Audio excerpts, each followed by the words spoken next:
Okay, hi everyone, and welcome to today's session. And today, what we are going to do, we are going to start off with the unit number 5. Unit number 5 in your UGC NET Paper 2 syllabus, which is nothing but international trade and international economics.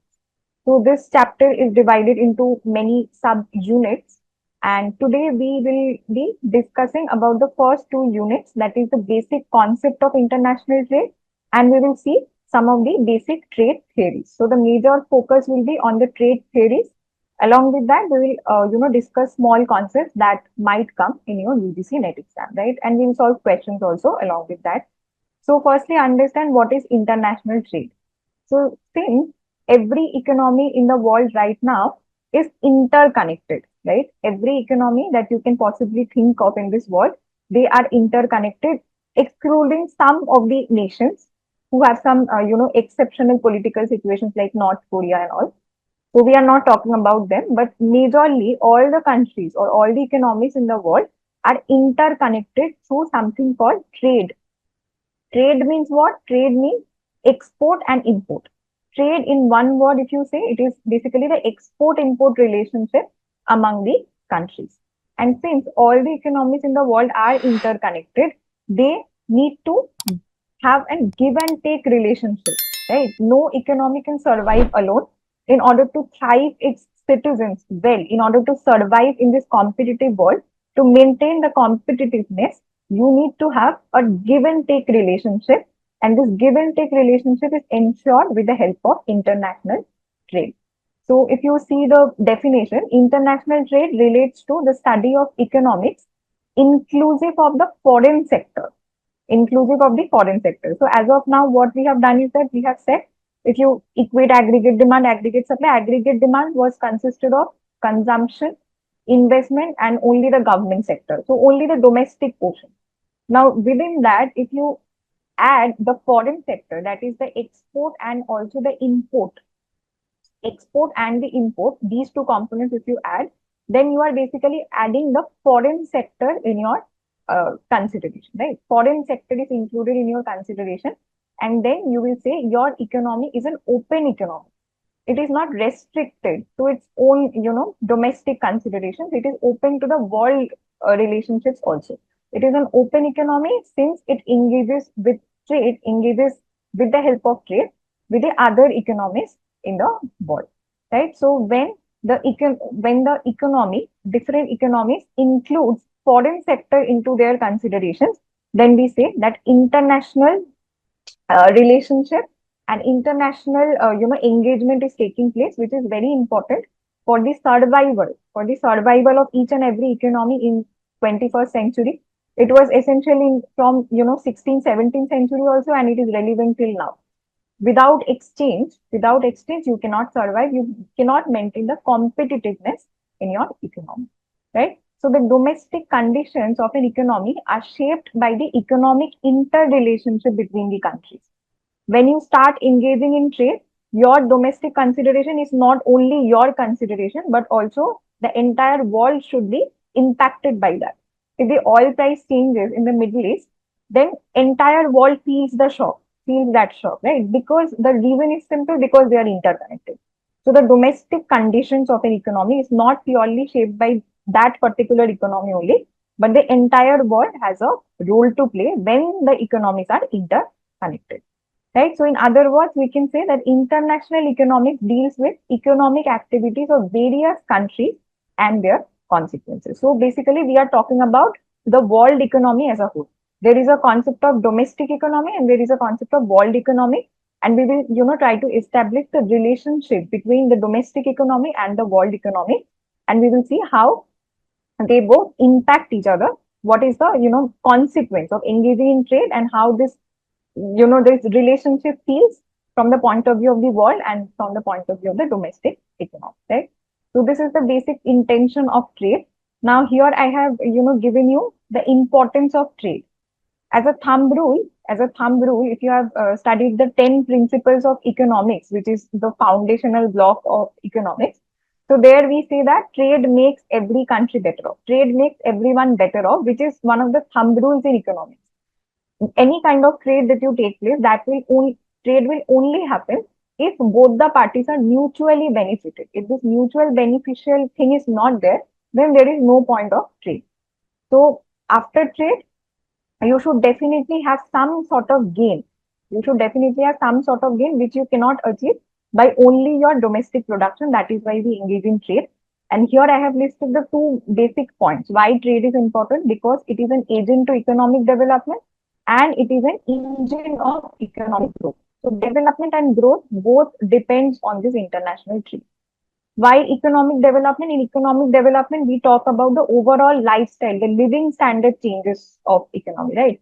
So if trade takes place, see from the consumer's point of view, obviously we are benefited because we can consume varieties of goods produced by different economics. We can use the Samsung phone, iPhones, also the fashion brands, different kind of brands which use international brands that we use. So from the consumer's point of view, we are definitely benefited because our consumption portfolio increases. We can consume different varieties of goods, which definitely increases our living standards. Also, from the producer's point of view, if the producers only sell in the domestic economy, obviously the sale will be lower. But if it can sell in the world market, if the world is its market as a whole, then definitely the sale will go up and producer will also benefit. So both the consumers and the producers are benefited from the economy and their overall living standards increases. And since living standards, see here, living standards in both the countries increases and hence economic development takes place. Consumers can see here, consumers and firms are willing to buy foreign goods when the product may better fit their needs. So, for example, in the last 5 decades, Korean products, Korean beauty products are in very much fashion, right? So people are crazy about the Korean beauty product, but if you go back 10 years, if you consider 10 years back, Korean products were nowhere. In the Indian market, at least, there were no, consideration of Korean market. So now Korean products are better fitting the consumer needs. From the Indian point of view, I'm saying Korean beauty products are better fitting the needs. Everyone needs the glass skin and all that you see in the marketing tactics, right? So if the consumer feels that yes, the international product is better fitting my needs, so obviously world market has a role to play. They will purchase it from the world market, and that will definitely benefit both the parties, both the consumers and the producers will be benefited from that. So this is just for an example I have given you so that you can relate what we are talking about.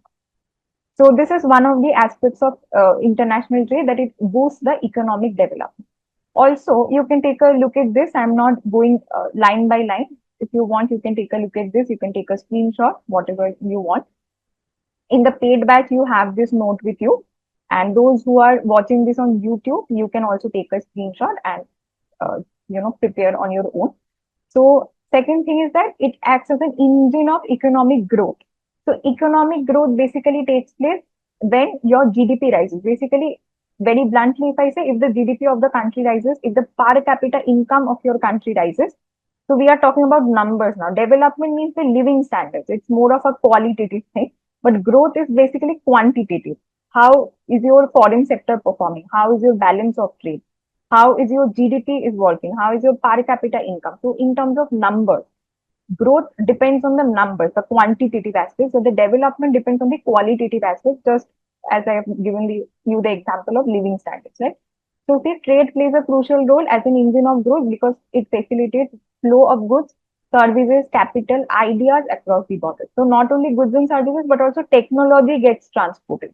Also the labors.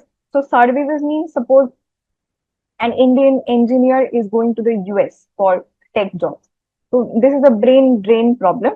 So this is basically transfer of services. Also physical goods are also being transported here and there all over the world. Capital also gets transported and the ideas and the technologies, they also gets transported across the nations. So if this flow of goods, services, capital and ideas are taking place, then obviously economic growth is taking place all over the world. So as business enter the international markets, they experience higher demand for their products, leading to economies of scale and enhanced productivity. So if your market is broad, market has a huge demand and it is large in nature. If you have many consumers, many customers that you need to serve, then you will produce more. Definitely your production will go up. If your demand is high, the price will accordingly appreciate. So all in all, your business will boom, right? If you enter into the world market, your business will boom if your product has that capacity that it can survive world competition.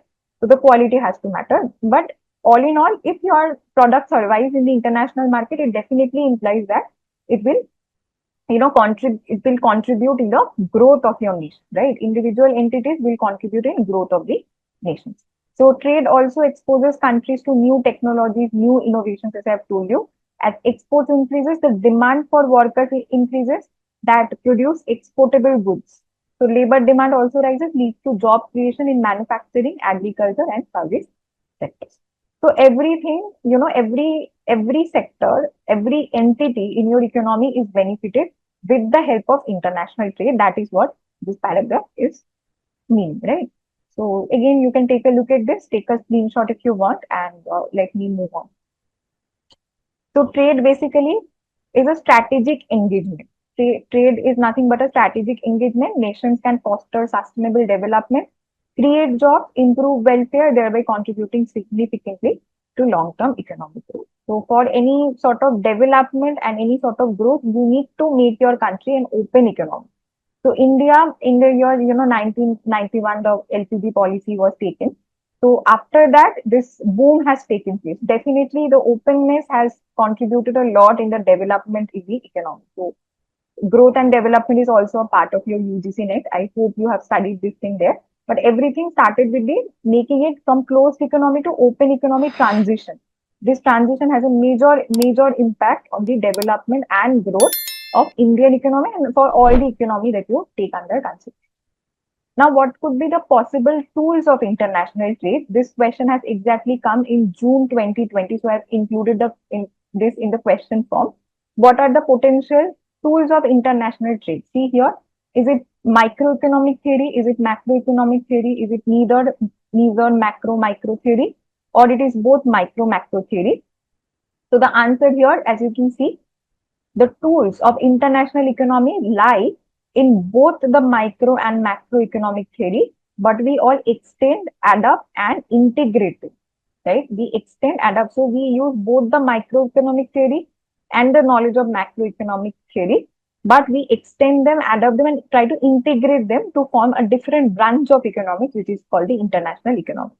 So see here I've included the explanation that microeconomic tools are used for analyzing the state theory, the theories that we will discuss, such as comparative advantage, demand in supply, market structures. These are handled by the microeconomic tools, whereas in macroeconomic tools are essential to understand concepts of international finance, exchange rate, balance of payments. So these are all the chapters that are there in your syllabus. We will cover them one by one. So both the microeconomic and macroeconomic tools are used for international trade, and we try to sort of combine them, integrate them, and adapt them into our situations. The study involves integrating, adapting changes to address the international economic issue. Right. So this question has come in June 2020 in your UGC NET paper. Now, before going into the trade concept, the theories of trade, I want to discuss this particular thing, which is essential before going into the trade theory, which is known as the terms of trade. Before understanding trade, you need to know what is terms of trade. Terms of trade means the rate at which the goods of one country is exchanged for the goods of the another country. This is terms of trade. Now, this terms of trade can improve. This terms of trade can, worsen depending on the rate of it can be in terms of prices, it can be in terms of quantity, it can be in terms of income. So there are different kinds of terms of trade. See here, it is a measure of purchasing power of exports of a country in terms of its inputs. If you sell 1 unit of your good, in exchange, what you will get, that will be determined by the terms of trade, which is very important in case of trade. And it is expressed as a relationship between export prices and import prices. We will see in a while what are the different terms of trade. Now, when do we say that the terms of trade is improved? See, when the export price of a country rises relative to the import prices. So suppose export price is this. So the rate of change of export price, if it is greater than the rate of change of the import price. So this is basically the percentage. This dot means the percentage. So if the rate of change of export prices is strictly greater than the rate of change of import prices, you will say your terms of trade has improved. Terms of trade in your country is improved because basically more foreign currencies are entering into your economy rather than going out. So that is why your terms of trade is improved. The opposite is true when the terms of trade is worsened. The import prices rise relatively faster. So the inequality only changes in terms of we will say the terms of trade is worsened. So these are the two possibilities. Terms of trade can either improve or it can worsen. And there are different measures of terms of trade. And in UGC NET, they have asked you this question multiple times, right? I have solved the past year questions. I've seen questions from this unit very much. Many questions repeatedly they give you this. So it is essential for you to understand this concept. Three concepts are there. First is what is net butter terms of trade, which is also known as the commodity terms of trade. Net butter is commodity terms of trade.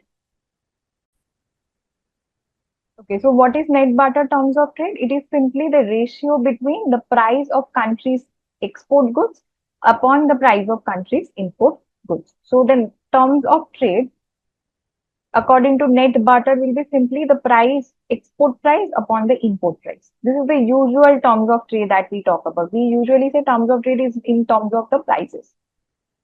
Prices of what? Prices of export and prices of import. So if you take the ratio between the country's export goods upon the country's import goods, whatever you get will be the terms of trade for that country. Now, if you want to measure this thing over a period of time, then you have to consider a base period and a current period. So in that case, your measure is modified like this. See, to measure the changes of a commodity terms of trade over a period, the ratio of change of export price and import price is taken, where 0 is the base year and 1 is the current year. Then this measure is changes. See, PX1. PX1 is the export price in the current year. Upon PX0, export price in the base year, whole divided by PM1, import price in the current year, and PM0, import price in the base year. So you will take this ratio of, still we are doing export upon import prices, but we are considering two different time points. It is only considered when we want to see the terms of trade change over the period of time. Usually the definition is this. Usually this is the ratio of terms of trade. So this is the first measure, which is the net barter or commodity terms of trade. Now you have something called the gross barter terms of trade. Instead of prices, here we will consider the quantity.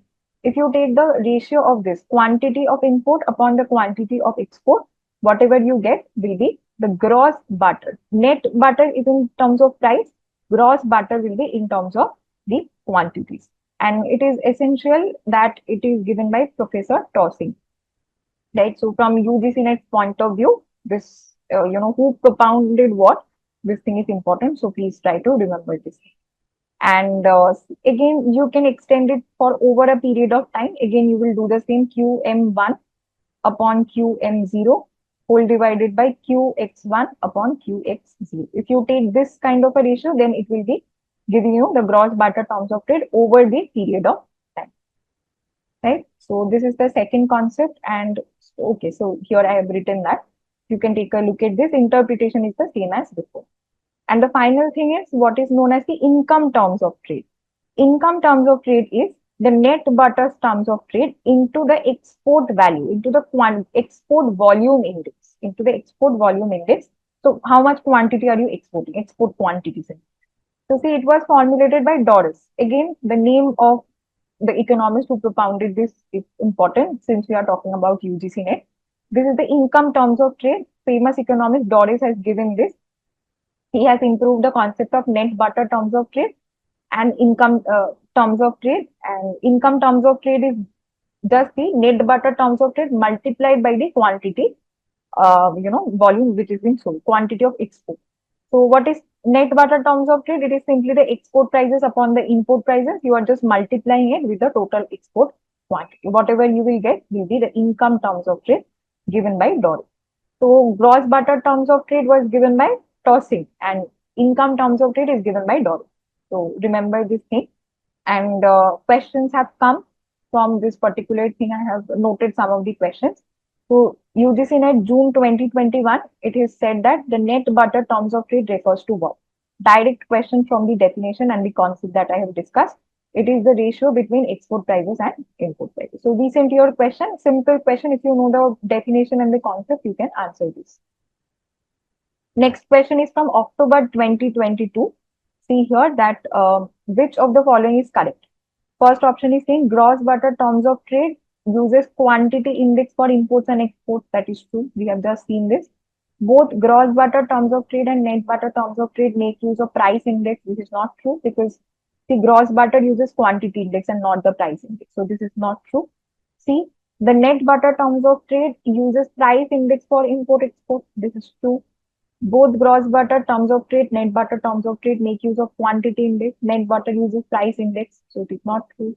Gross butter terms of trade uses price index, but net butter uses quantity index. It is just the reverse. So it is also not true. So what are the two options? A and C.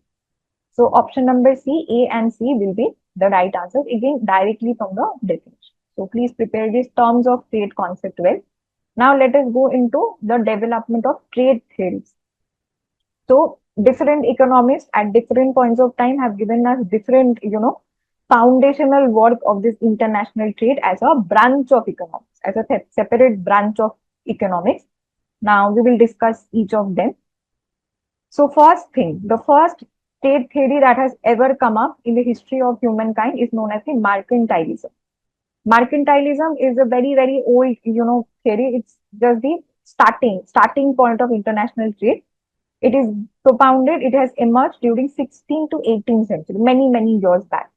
It is considered one of the earliest theories of international trade, where the concept was that government will regulate the international.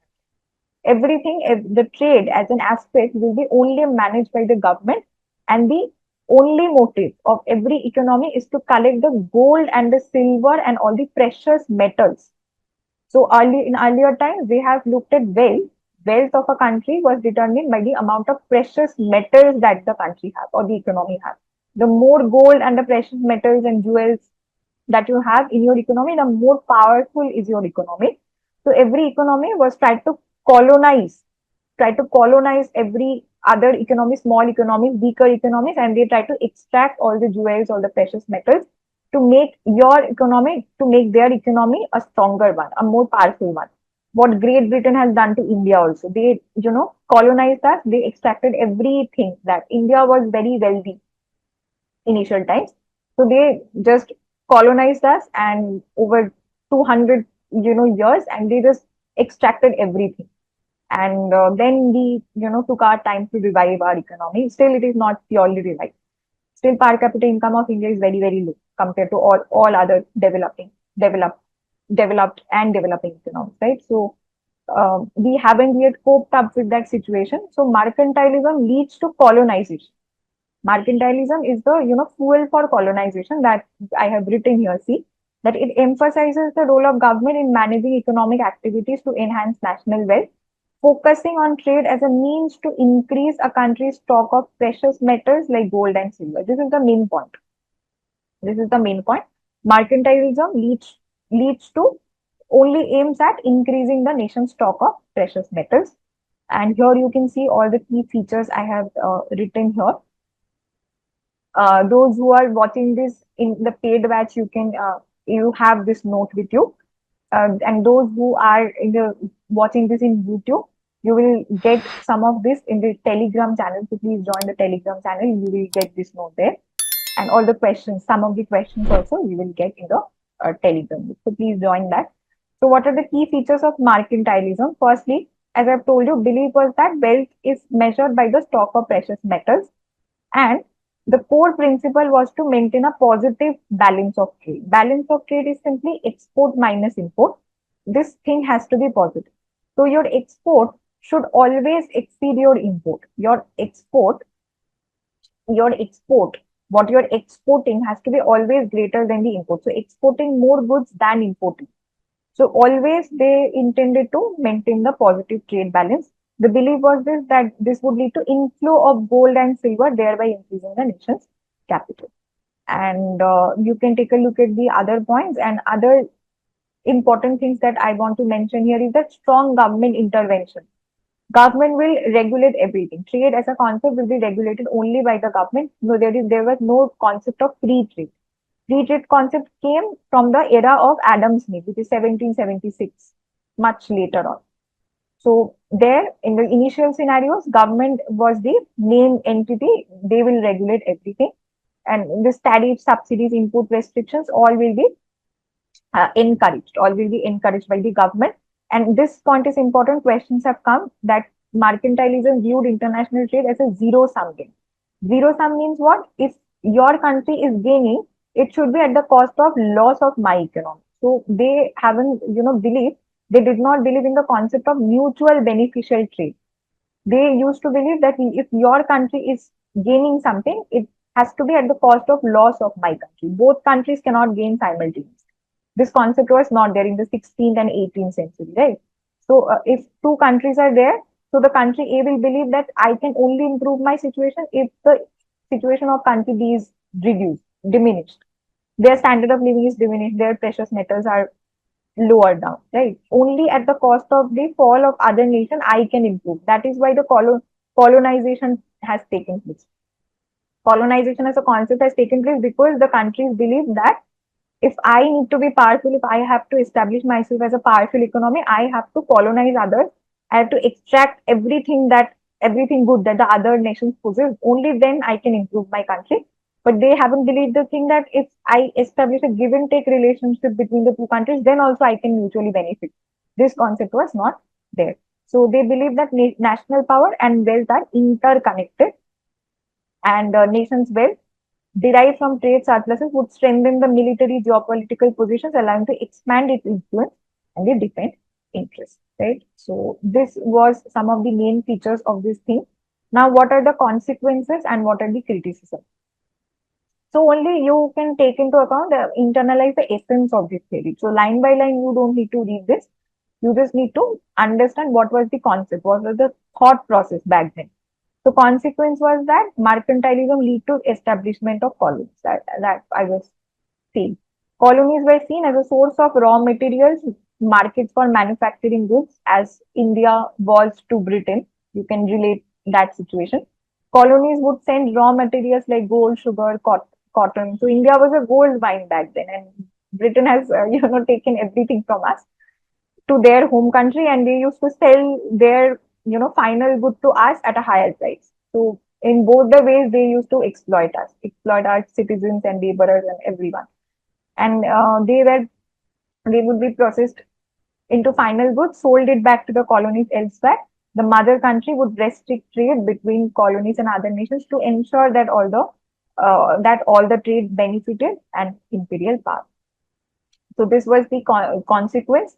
What are the criticism? Criticism was the viewpoint only, that it is a static view of wealth. So precious metals is not the only source of wealth. There are different sources of wealth. Labor is one of the wealth. The amount of land the country possesses is a wealth. The amount of technology, how well developed is your technology, that is also a wealth of a nation.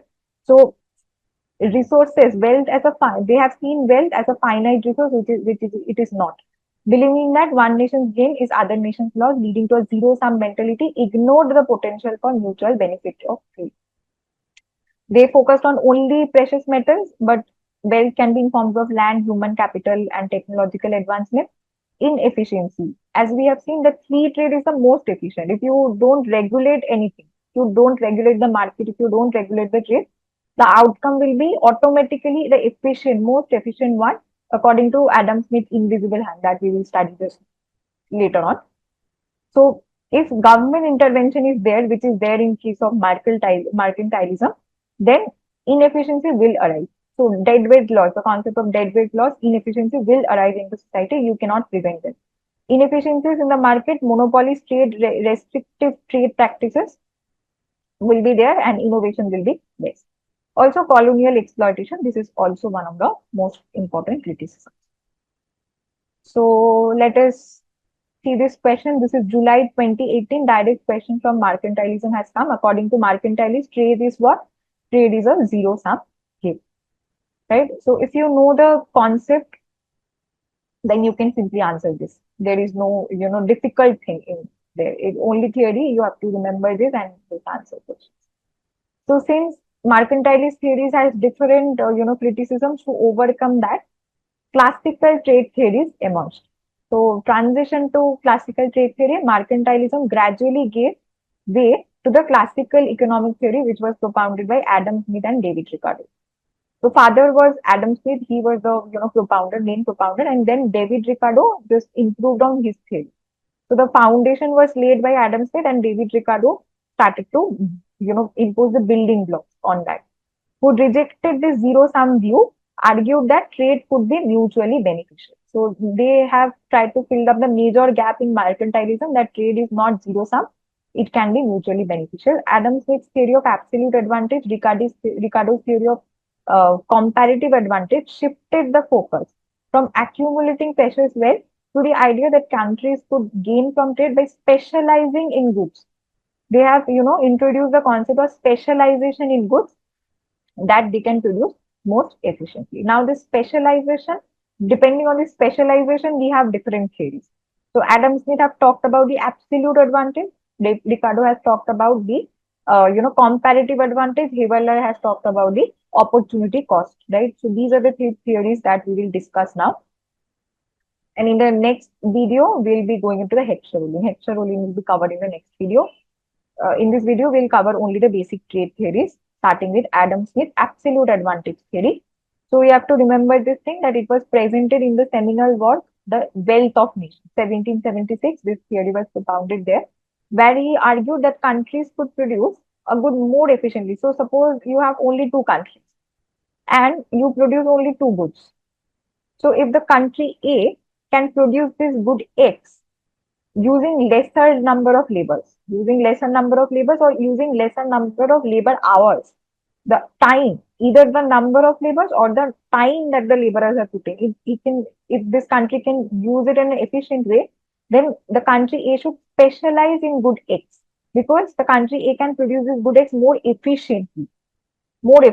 And similarly, if country B has, country B needs lesser amount of labor or lesser labor time in producing the good Y, then the country B has an absolute advantage in producing good Y. So country B should produce good Y.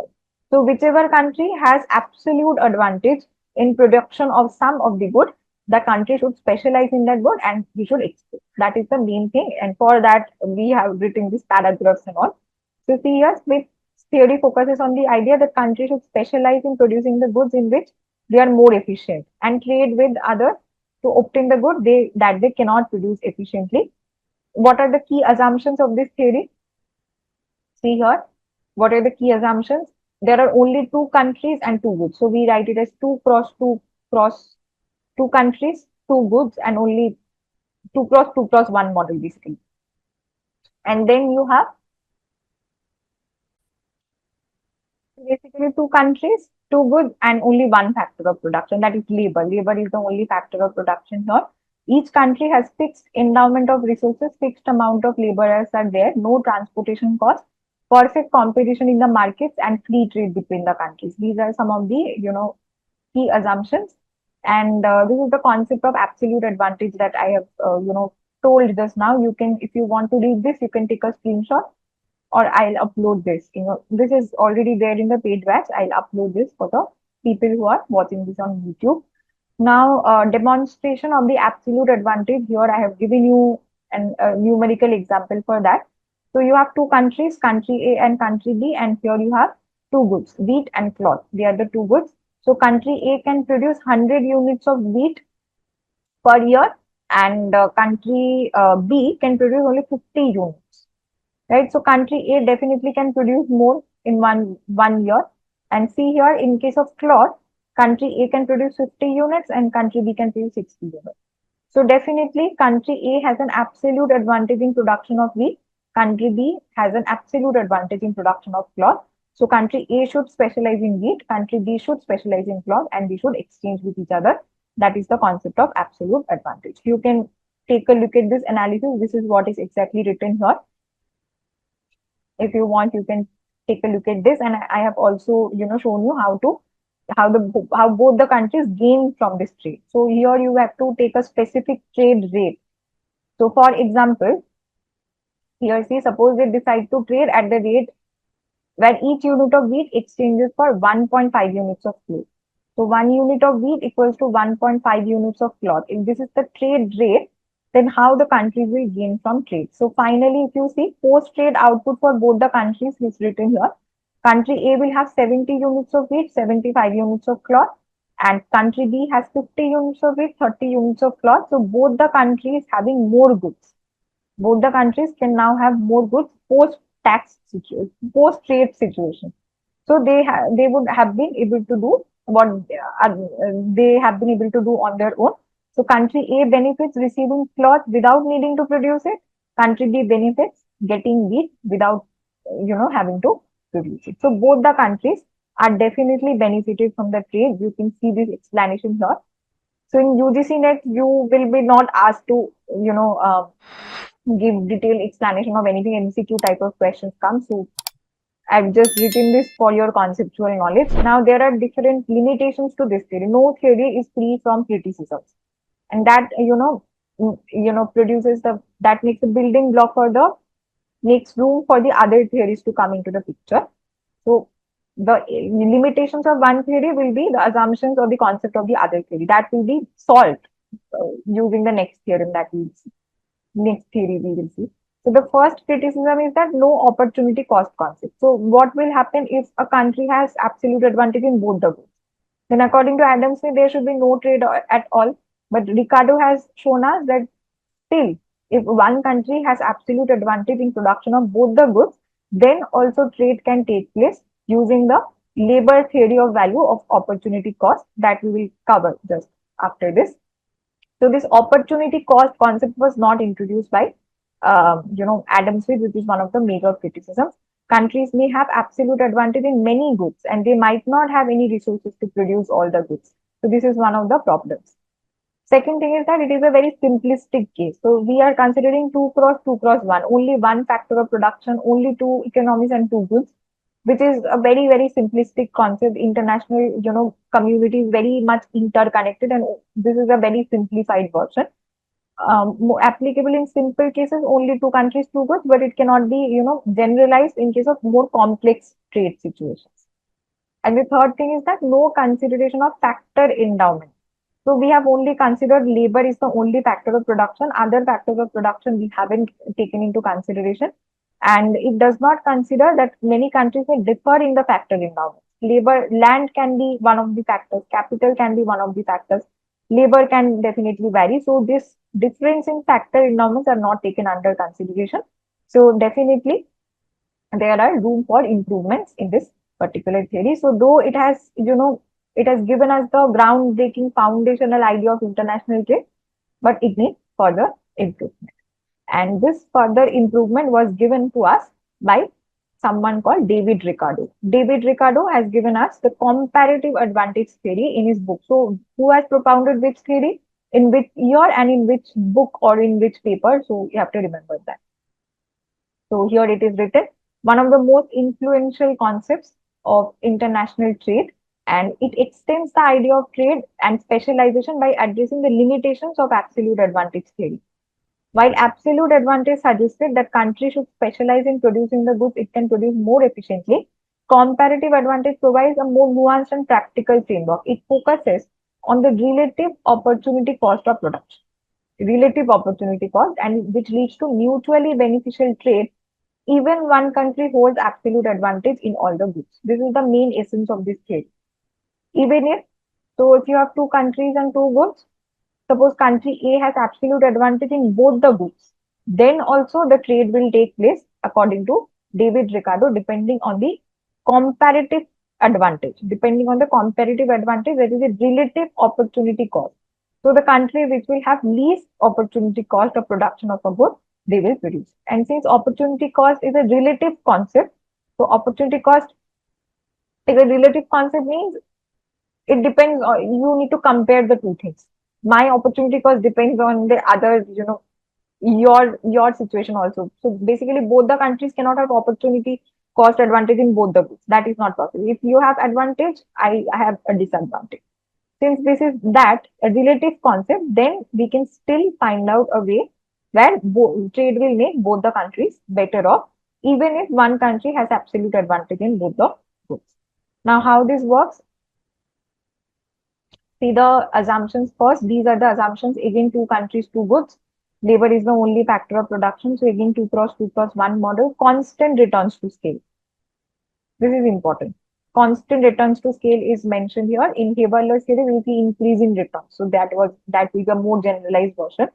Here in Ricardo, you have constant returns to scale, no transportation cost, free trade, imperfect competition, and the key concept of comparative advantage is written here. Only the thing that I have, done in italics, this will give you the, essence. You can take a screenshot. See, country has opportunity, comparative advantage in producing good if it has a lower opportunity cost in producing that good compared to other countries. Even if one country is more efficient in producing all the goods, that is having absolute advantage in all the goods, trade can still be beneficial if the country specializes in producing the goods for which it has a lowest opportunity cost. So what is opportunity cost? Opportunity cost of producing a good is what must be given up to produce one additional unit of good. If you want to produce one more unit of cloth, you are letting go the opportunity of producing one more unit of cloth, right? So you cannot produce both the goods at the same time. If you are producing more units of wheat, then you are letting go of the opportunity. You are sacrificing the opportunity of engaging those labor into production of cloth. So some units of cloth that may have produced, you are letting them go. That is the opportunity cost of producing wheat in terms of cloth. Opportunity cost of producing wheat in terms of cloth. So the lowest, the country that will have the lowest opportunity cost of production of a good, he will specialize in that good and he will also export that good. That is the concept of comparative advantage. Here, see, I have given you again a numerical example. Here you have wheat, cloth, for both the countries. So the opportunity cost of wheat in terms of cloth will be simply 60 upon 90, and here it will be 80 upon 60. You can calculate this thing. I have done this for you. See here. For country A and country B, I have in details calculated the opportunity cost. So opportunity cost of 1 unit of wheat is 60 units of cloth upon the 90. So 60 upon 90 will give you 1.67 units of cloth. So 1 unit of wheat has an opportunity cost of 6.67 unit of cloth. And this is the opportunity cost for country A. And here, see, 1 unit of cloth in the similar fashion we have calculated. This is 1.5 units of wheat. This is for the country A. And similarly, you will compute this for country B, which I have done. So 1 unit of wheat will be 1.33 units of cloth. And 1 unit of cloth is 0.75 units of. Now you need to compare. So see, in country A, 1 unit of wheat is 0.76 units of cloth, and here 1 unit of wheat is 1.33 units of cloth. So which one is lesser? Obviously, 0.67 is lesser than 1.33. So country A will have a comparative advantage in the production of wheat. Similarly, see, from the cloth point of view, cloth in country A has 1.5 units of wheat opportunity cost, and here it will be 0.75. So see, this is lesser. Here this is lesser, here this is lesser. So country A has a comparative advantage in production of wheat. Country B has a comparative advantage in the production of cloth. So A will specialize in wheat, B will specialize in cloth. They will exchange, they will set a trade rate as I've told you in the previous example also, and they will land up to a situation. And the trade rate will be in between their opportunity cost. Trade rate for being efficient, it has to be in between the opportunity cost that you get here. And if you do that, both the countries can be mutually benefited from the trade. This is the concept, and here I have given you the detailed steps. What was the pre-trade scenario? What is the post-trade scenario? After specialization, what will happen? And how will the games of trade will take place? Right? You will get this note. Please read this thing if you are interested. So both the countries will be better off. This is the consequence of every trade theory. Both the country after the trade will be better off than they would have been without trade. This demonstrates that even if one country has absolute advantage in both the goods, comparative advantage allows both the countries to benefit from trade to produce at a lower opportunity cost. Again, no theory is perfect. though the theory is, foundational and it's a groundbreaking word, it will still have some limitations. What is the limitation? Again, the simplistic assumption. This 2 cross 2 cross 1, this cannot be applied to the real life because in real life, the scenarios are more complex. You have many, many, many goods, many countries, many factors of production. So using this simplified structure, you cannot, explain the real world complexities. That is the, one of the drawbacks. Also, no consideration of factor mobility. So, see, this theory assumes that labor and capital are immobile between the countries, which is not always the case. Between the so laborers are mobile within the country, but between the countries they are immobile, right? Within the country, within the domestic economy, they are mobile in nature. But between the countries, if you change the country across countries, they are immobile in nature, which is not usually the case. So this factor mobility concept is not there. So countries might have to deal with the challenges such as labor migration and capital flight. This is not, taken under consideration in this theory. Also, perfect competition may not happen in real life. Assumes This theory assumes perfect competition, which may not hold. Also, it has assumed that no transportation cost, which is also not true in real life scenarios. Also, externalities and environmental considerations are not taken under consideration. See, Ricardo's theory does not account for externalities such as pollution that can arise from increased productions and certain industries. So all these are certain limitations of this theory. So in conclusion, I have stated the same thing, though it is a cornerstone of modern economic thought and a justification, a key justification for theory, it demonstrates certain serious drawbacks also. Certain drawbacks also. That is why we need more modified theories. So this is about the comparative advantage theory. Here I have given you some questions. This is June 2012 from UGC NET paper. It says comparative cost advantages in Ricardo's international trade theory arises due to what? Labor cost differences, difference in factor endowment, factor abundance defined in terms of factor price, or all of the above.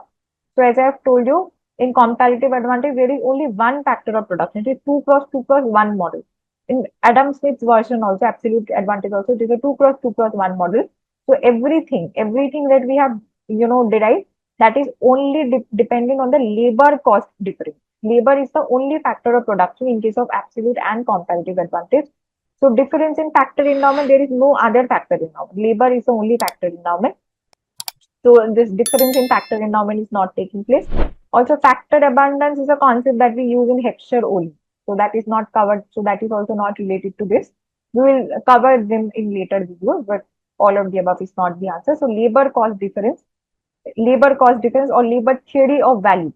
Basically, how much time the laborers take to produce the thing or the total number of laborers that are required. So this labor cost, anything on the labor, everything is dependent on the labor.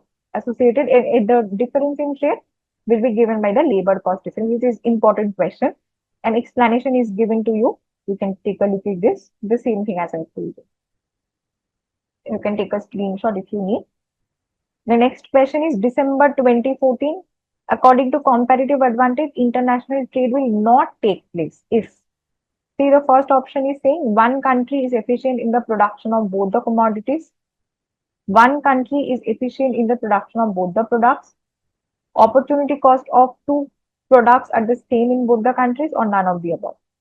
So see, if one country is efficient in all the products, that is, it has absolute advantage in all the products, then obviously we can use comparative advantage. That was the main assumption, that even if both the countries has absolute advantage in production of both the commodities, then also you can use comparative advantage. So this will not be an answer. So see, the question is asking not take place. When will the trade not take place?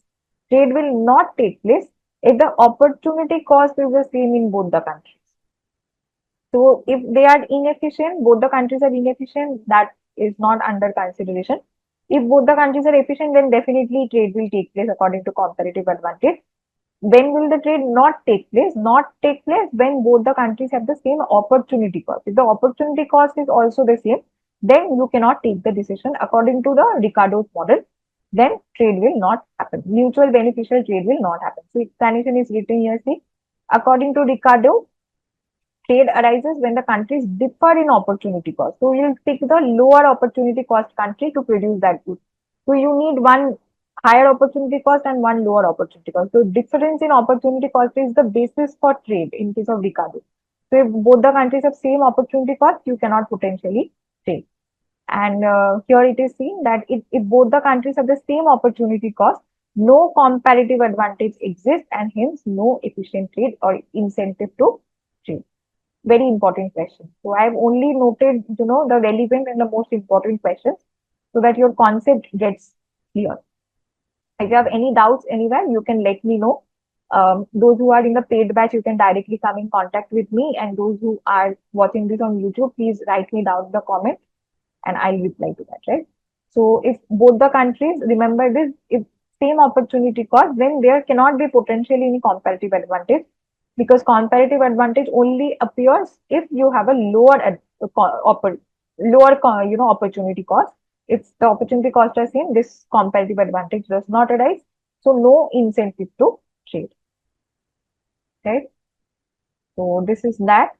And the last, theorem that we will do is the opportunity cost theory of Haberler.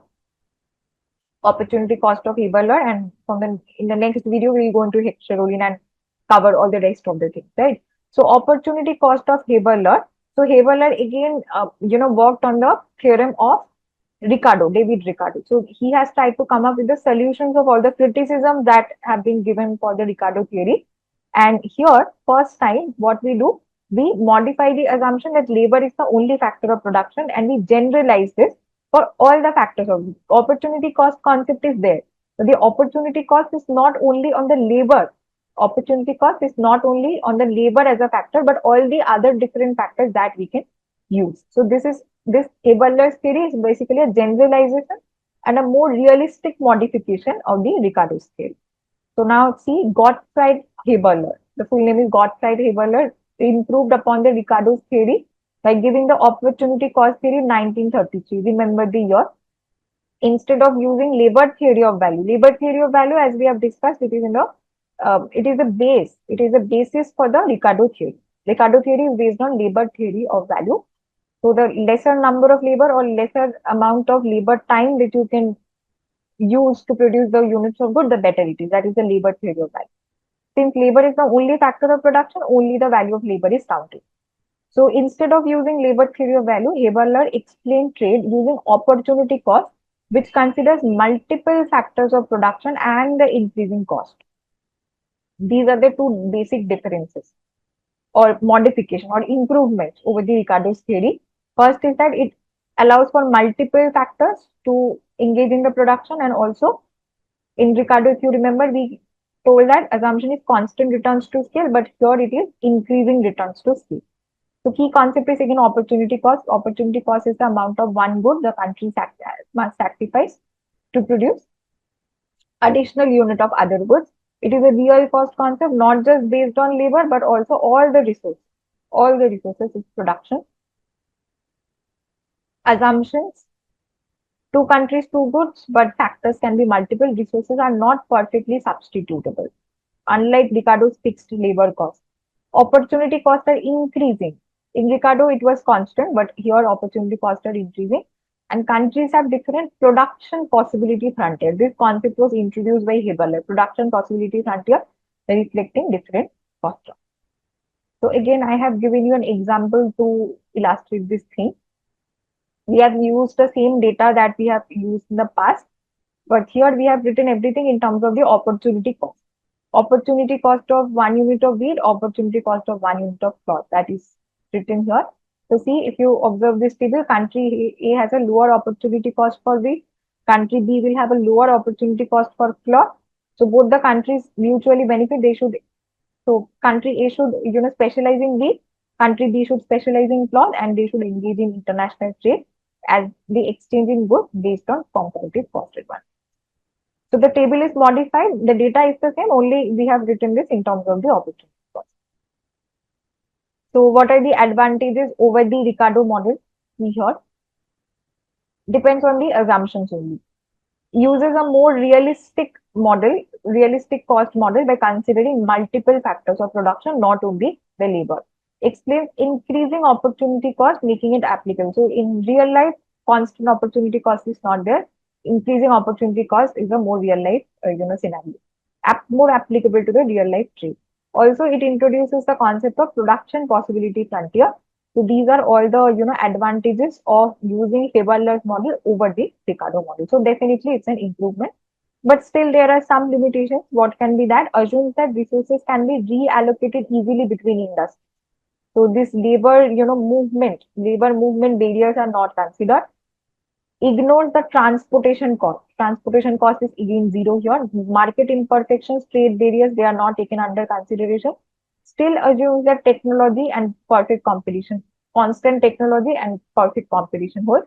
So again, these are certain limitations. And after that, I have given you a chart depicting the comparison. So here you have the features: cost basis, cost structure, factor substitution, realism, and Ricardo and Haberler's model. So Ricardo's model, as I've told you, it is the basis is the labor theory of value, since labor is the only factor considered. Whereas Haberler's theory is purely an opportunity cost theory, where not only labor but all the factors of production are considered. Cost structure, it is it is based on constant opportunity cost, but Haberler is based on increasing opportunity cost. Factor substitution in Ricardo model it is not possible, but Haberler it is a modification, it is possible, which is a good thing. And realism, it is less realistic. Haberler's theory is more realistic, right? So increasing opportunity cost, the concept of PPF, production possibility frontier, and also inclusion of all the factors of production makes the Haberler theory more realistic and more applicable to the real life complexities of international. So let's do this few questions and then I'll end this session. So see, December 2012 paper, opportunity cost version of comparative cost advantage doctrine was introduced by whom?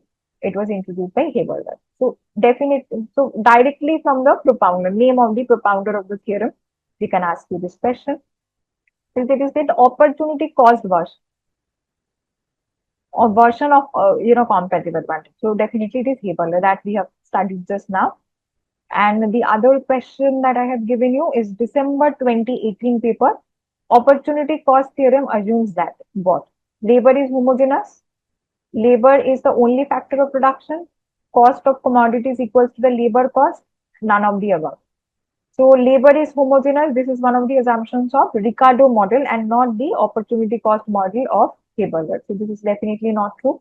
Labor is the only factor of production. Again, this is an assumption of Ricardo. In Haberler's theory, there are multiple factors of production. Also incorrect. Cost of the commodity is equals to the labor cost. This is the labor theory of value. Labor theory of value is this. The statement of labor theory value of this labor theory of value is again a basis for the Ricardo model, not the Haberler's model. So basically, you can treat this as a definition of labor theory of value, that the cost of the commodity is equal to the labor cost. Cost of the commodity will be determined by the amount of labor, number of labor that are used, or the amount of labor time that is used. Anything that can be interchangeably used.